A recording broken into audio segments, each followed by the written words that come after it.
On est devant l'une des plus vieilles centrales hydroélectriques qui produit encore de l'électricité, les amis. Et là, on s'en va découvrir ça a l'air de quoi, une centrale qui a plus de 100 ans Bienvenue dans l'alternateur.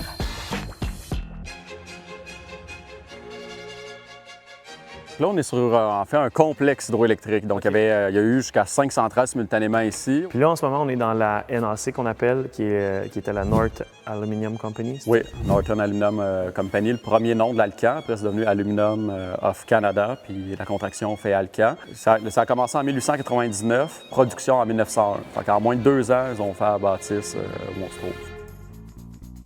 OK. Fait que là, de l'autre bord, on voit tout exactement comment ça fonctionnait. Oui, c'est une réplique terre réelle de ce qu'il y avait à l'époque. Sur la réglette, il fait voir grosso modo la quantité d'eau qui passait dans l'équipement.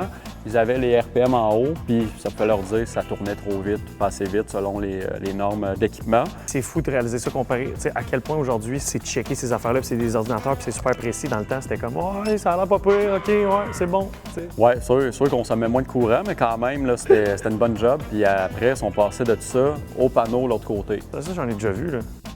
Ça fait-tu de quoi? Non, ça va. Ils disent de jamais peser sur un bouton rouge.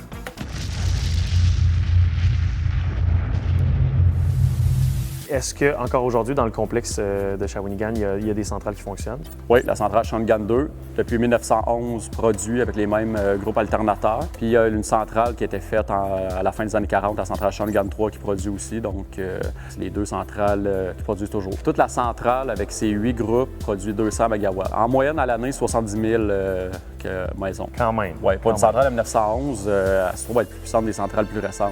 C'est capoté.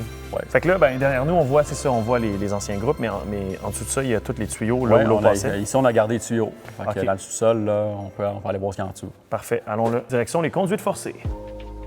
C'est comme une des seules conduites forcées qu'on peut accéder au Québec, dans le fond. Ben oui, il y a de l'eau dedans. C'est pas le best d'aller là. Ça, c'est la conduite forcée. Oui, c'est celle qui d'origine. faisait le tour, qui se rendait jusque dans les groupes turbines alternatives. Exactement. Ça permet de suivre la goutte d'eau jusqu'à la turbine. On arrive de l'ancienne centrale qui est plus en fonction. On s'en va vers Shawinigan 2 qui est toujours en fonction. Oui, qui est toujours en fonction patrimoniale, les groupes. Là, ça ressemble pas mal à ce qu'il y a ici, donc là, ça permet de les voir en action. Venez-vous-en! Hein? C'est parmi les 25 plus grandes réalisations du génie canadien à cause de l'innovation technologique qu'elle a apportée. Oui, sa longévité aussi qui est exceptionnelle, la Wow. capacité de la mettre à niveau au fil du temps. En tout cas, pour une aussi vieille centrale, j'avoue que je suis vraiment impressionné.